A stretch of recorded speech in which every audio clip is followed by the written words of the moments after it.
ఒక్క మాట, నేనేమన్నా మిస్బిహేవ్ చేశానండి ఎవరితోన్నా? ఎప్పుడన్నా మీరు ఏ ఆర్టిస్ట్ అయినా సరే, ఇప్పటికీ భూమిక గారితో చేస్తాను, మేడం అని పిలుస్తా, లయమ్మ అంట. రంభ గారితో చేశాను, సంగవి గారితో చేశాను, పెద్ద పెద్ద ఆర్టిస్టులతో చేశాను. ఇంత చిన్న మిస్బిహేవ్ చేయలేదు, చెయ్యను కూడా. ఎందుకంటే ఏదో ఒక రోజు ఇది మనకి గుదిబండై కూర్చుంటుంది. అందుకని నా పరిధి, నేను ఎప్పుడు కూడా అసలు అమ్మాయిలతో దగ్గరకు కూడా ఎవరైనా కనపడ్డా కానీ యాటిట్యూడ్ అనుకుంటారు, ఎందుకంటే దూరంగా ఉంటా. ఏమో ఏ దరిద్రం ఎలా మనం నెత్తికెక్కించుకోవాల్సి వస్తుందో, వాళ్ళు ఎక్కడ అబాస్ పాలవుతారో పిల్లల్ని. అది నా క్యారెక్టర్. నేను నా క్యారెక్టర్ని చెప్పుకొని మనం హైలైట్ అవ్వాలనే ఉద్దేశం నాకు లేదు. జరిగిన తప్పుని నేను ఎక్స్ప్లెనేషన్ ఇవ్వాల్సిన బాధ్యత నా మీద ఉంది మీ అందరి దగ్గరికి వచ్చి. అలాగే చూస్తున్న వాళ్ళ ప్రేక్షకులకు కూడా చెప్పాల్సింది. కానీ నిన్న మీరందరూ పెట్టారు, మీరందరూ లైవ్లు పెట్టారు, ప్రజల స్పందన మీరు చూశారు. అంతమాత్రం చేత నాకు సపోర్ట్ ఉంది నేను చెప్పట్లేదు.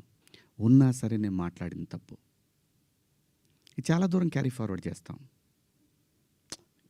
ఇంకో హీరోని అడుగుతారు, ఇలా అన్నాడు శివాజీ, క్షమాపణ చెప్పాడు కదయ్యా అని అంటారు. ఇది వెళుతూనే ఉంటుంది నిరంతరం, కొన్నాళ్ళు ఇంతకన్నా పెద్ద ఇష్యూ వచ్చే వరకు కదా. అలాగే ఒకవేళ ఆ లూలు మాల్లో నిధి అగర్వాల్ పాపం ఆ పిల్ల బట్టలు ఏదన్నా ఒకటి జారితే ఆ అమ్మాయి జీవితకాలం ఆ వీడియోలు ఉంటాయి కదండి, తీమన్నా తీస్తారండి ఎవరన్నా?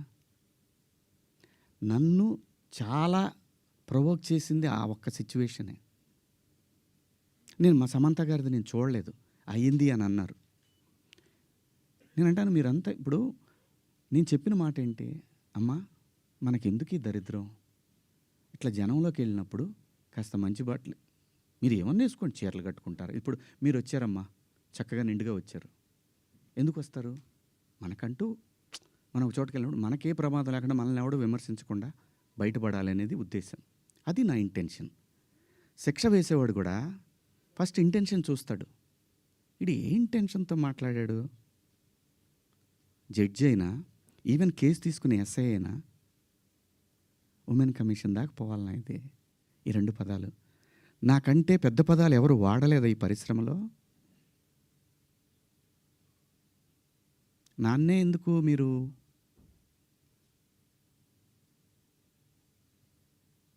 ఎందుకు? నేనేం చేశాను? అమరావతి రైతులు ఆడవాళ్ళ మీద బూటుకాలేసి తొక్కినప్పుడు నేను మాట్లాడా, నేను నిలబడ్డా, ఎన్నో సందర్భాల్లో నిలబడ్డా. జంజీ కోసం ఫైట్ చేశాను నేను. రాబోయే తరాలైరా ఇవన్నీ, మీరు తినేస్తారేంట్రా అని అడిగాను నాయకుల్ని.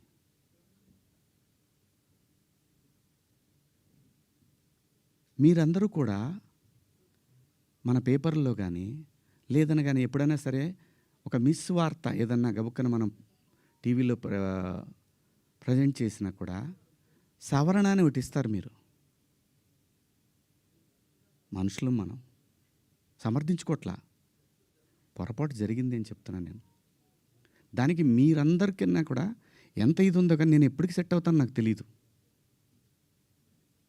నా ఆవేదన అంతా ఆ చిన్మయ్య గారి దగ్గర నుంచి అలా అలా అలా అలా అలా వెళ్ళి ఉమెన్ కమిషన్కి వెళ్ళిపోయి వాళ్ళు నాకు మెసేజ్ పెట్టి, నువ్వు 27వ తారీఖు మా దగ్గర అటెండ్ కావాలి అని. అమ్మ నేను ఆల్రెడీ క్షమాపణ చెప్పాను, వన్స్ మేము రిలీజ్ చేసిన తర్వాత రావాలి. వెళ్తా, చట్టాన్ని గౌరవించాలి, ఖచ్చితంగా వెళ్తా. వెళ్ళి ఒక అపాలజీ లెటర్ ఇస్తా, నాకేం ప్రాబ్లం లేదు, నేనేం సిగ్గుపడను. నేను తప్పు చేసినప్పుడు క్షమాపణ చెప్పడంలో తప్పేముంది? ఏమీ తప్పులేదు. ఇష్టం వచ్చినట్టు మాట్లాడుకుంటున్నారు. ఒక బార్కి వెళ్తే డ్రెస్ కోడ్ ఉంటుందండి, ఒక పబ్కి వెళ్తే డ్రెస్ కోడ్ ఉంటుంది. షూ లేకుండా లోపలికి రానీడు. కొన్ని పబ్బుల్లో అయితే గర్ల్ ఫ్రెండ్ లేకుండా రానీడు. నేనేమన్నాను? మనిషి ఆదిమానవుడు కోతి నుంచి మనిషిగా రూపాంతరం చెందిన తర్వాత ఇంగితం ఎక్కడ స్టార్ట్ అయిందంటే, ఈ శరీర భాగాలు కనపడటం కరెక్ట్ కాదే, ఏదోటి కట్టుకోవాలే అనే జ్ఞానం అమ్మకొచ్చిందో నాన్నకొచ్చిందో తెలీదు, వచ్చింది. అలా అలా బట్టలు తయారు చేసుకునే లెవెల్కి వచ్చి బట్టలు కప్పుకోవటం, బట్టలు వేసుకోవటం దాకా వచ్చింది. మంచివి వేసుకోమంటాం తప్ప అండి? కాదు, ఇదేం సిస్టము, ఆ సిస్టమ్కే పోతామన్నోళ్ళు పోవచ్చు, ఎవరూ తప్పేం లేదు. ఎవరిష్టాలు వాళ్ళయి, ఎవరిష్టాలు వాళ్ళయి. ఇక్కడ నాకు కాన్స్టిట్యూషన్లోని సెక్షన్స్ గురించి చెప్తా. ఈ సెక్షన్ ప్రకారం మహిళల్ని అని చెప్పి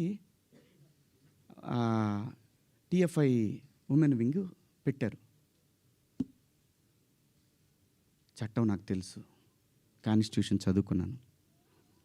భారత రాజ్యాంగము హక్కులతో పాటు బాధ్యతలు కూడా ఇచ్చింది. న్యాయమూర్తి దగ్గర ఒక కేసు వెళ్ళినప్పుడు దాని తాలూకా ఇంటెన్షన్ చూస్తాడు. Provoking also crime, provoking also crime.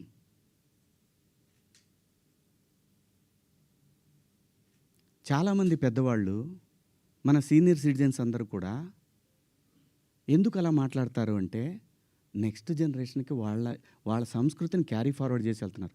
వేసుకుంటారా వేసుకోరా మీ ఇష్టం అమ్మ, నేనెవరిని చెప్పటాకి. అలా పోయినప్పుడు ఆ పిల్ల ఇబ్బంది పడితే అది చూసి తట్టుకోలేక మాట్లాడానే తప్ప ఎవరే బట్టలు వేసుకుంటే నాకేంటండి. పోనీ మీరు ఎవరన్నా ఆ పిల్లకి అండగా నిలబడ్డారమ్మా? ఒక్కళ్ళన్నా నిలబడ్డారండి? ఇది తప్పు, ఇంతమంది ఒక ఆడపిల్ల మీద దాడి చేయటం అని మాట్లాడారా? ఆ బిడ్డ కోసమే నేను మాట్లాడాను.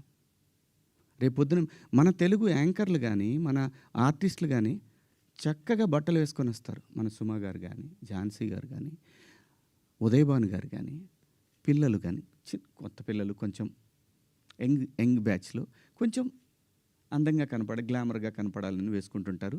దానికి నెటిజన్స్ నుంచి వచ్చే సజెషన్స్ తోటి వాళ్ళు మార్చుకుంటారు. ఆ అమ్మాయి బయట నుంచి వచ్చిన అమ్మాయి. మనకి రెస్పాన్సిబిలిటీస్ కూడా ఉంటాయి కదా. నేనెవరిని హక్కుల్ని హరించడానికి? నేను ఎవరిని అనలేదే పలానా వాళ్ళ పేరు పెట్టి. బలైంది ఎవరు? ఇప్పుడు ప్రజల చేతిలో బలైంది ఎవరు? నాకేంటమ్మా, నాకేంటి అనసూయ గారు, మిమ్మల్ని ఎందుకంటాను నేను? అసలు మీరు ఎందుకు వచ్చారు దీంట్లోకి? నేను మిమ్మల్ని ఏమన్నా అన్నానండి? నేను అన్నాను, అమ్మా బయట నుంచి వచ్చిన హీరోయిన్లు కానీ మన హీరోయిన్లు, ఎగ్జాక్ట్ వర్డ్స్, హీరోయిన్లు కాస్త ఫంక్షన్లకు వెళ్ళేటప్పుడు కొంచెం మంచి బట్టలు వేసుకొని వెళ్ళడమ్మా, మనకి ఎందుకు ఈ దరిద్రం బయట, వాళ్ళందరూ ఎగబడతారు. నిన్న మనం అక్కడ చూసాం కదా, మనం కొత్తగా చూపించేది ఏదైనా తర్వాత ఒక పదం వాడాను, విచ్ ఈస్ రెడిక్యులస్. నాకు వాడకూడదు ఆ పదం. నాకు ఇప్పటికి కూడా అది ఎన్నాళ్ళు హాంట్ చేస్తా తెలీదు. నేనా ఈ పదం వాడింది అని. ఓకే, నేను మనిషినే, నాకు కర్మలు ఉంటాయి, పొరపాటు జరిగింది.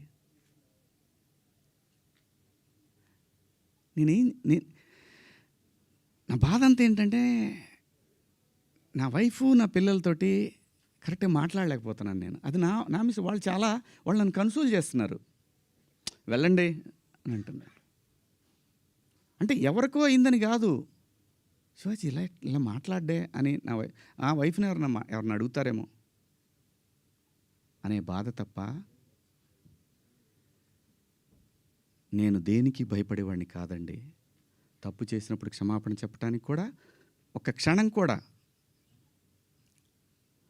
మనలో మనం కూర్చొని ఒక మాట అడిగితే సింపుల్గా, అమ్మ నన్ను క్షమించండి, నా వల్ల ఈ 2 పదాలు దొరిని అని చెప్పేదానికి దాన్ని చాలా దూరం సాగదీశారు.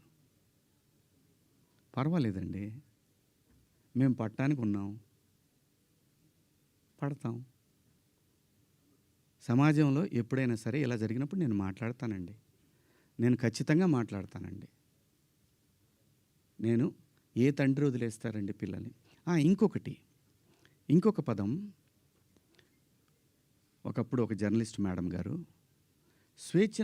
స్వేచ్ఛ మగాడిచ్చాడా అనే అంటే ఇదే డివిజన్ తీసుకురావటానికి. నేనన్న ఉద్దేశం ఏంటంటే స్వేచ్ఛ ఎందుకు కోల్పోవాలంటే ఒక ఇంటర్మీడియట్ చదివే పాప ఒక సెమీ బాడీ కనిపిస్తా స్లీవ్లెస్ వేసుకొని వెళ్తే ఆ పాప అబ్యూజ్కి గురైనప్పుడు ఆ తండ్రి అనుక్షణం వెంటుంటాడు.